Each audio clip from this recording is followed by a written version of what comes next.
Welcome back, guys. Today we're going to be talking about how some campgrounds and many residents on Maine's lakes and ponds are damaging our freshwater coastlines.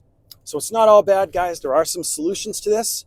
I've got a lot to cover, some great examples to show you. I'm going to be looking for some feedback from you, maybe on some suggestions that you have, and we're going to get after it right now.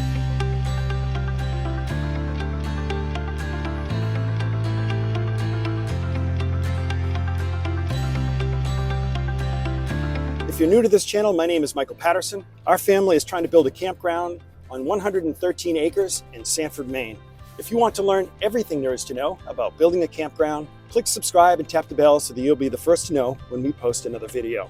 My wife and I and our two daughters moved to Sand Pond over 20 years ago. And when we built our house, we were told that we had to stay 75 feet back from the water and not cut any of the foliage other than a winding path down to the water. My wife and I had no problem with this at all because we wanted to maintain our privacy as well as protect the pond. So what I want to show you is what Sand Pond looks like today. So let's head out over the trees, across the pond, over to the campground that gave me inspiration over 20 years ago when I first moved here. I just loved hearing the children's voices playing during the day and the kids having a good time. It's the campground that brings the sound of summer to Sand Pond. A few years ago, the campground was acquired by another organization that has changed it all over to glamping. So now, as you cruise the shoreline, you're going to see, instead of RVs and park models, you see glamping tents. Now, there is a swimming pool over at this campground. It's in the back, so you don't hear the kids' voices as much over there. So it's always nice to kind of hear them playing in the water during the day or out fishing close to my dock. All right, let's pay close attention to the shoreline, guys, because that's the topic of today's video.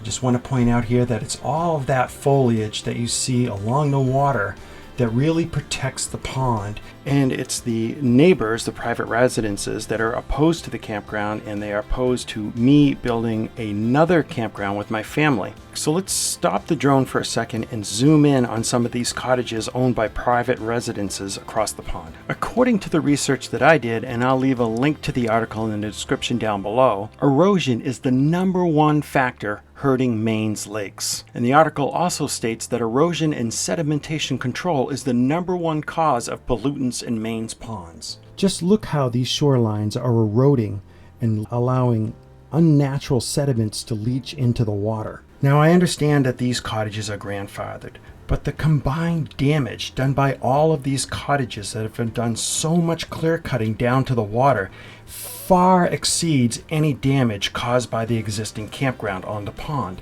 The neighbors are against the campgrounds because they say that they increase the pollution introduced into the pond, that they introduce noise pollution, barking dogs. They say that they introduce light pollution at night and blaring lights across the pond.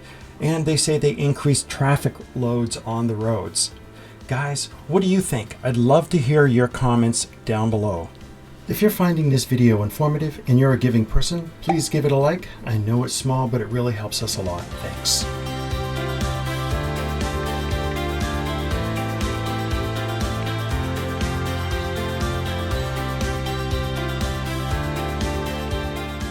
Is it wrong for me to think that if these people really cared about the pond and weren't just trying to stop a campground, that they would replant native vegetation all along the water side of the property?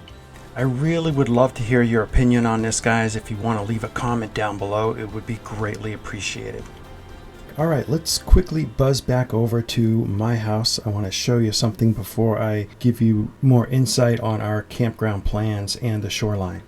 I want to show you the first cottage that was put on the pond. It was owned by a gentleman named Cecil Siddle. He was a judge in York County, and take a look at his cottage. Cecil's the one who sold off the lots to all the cottages that I showed you earlier around the pond, and his daughters inherited the property.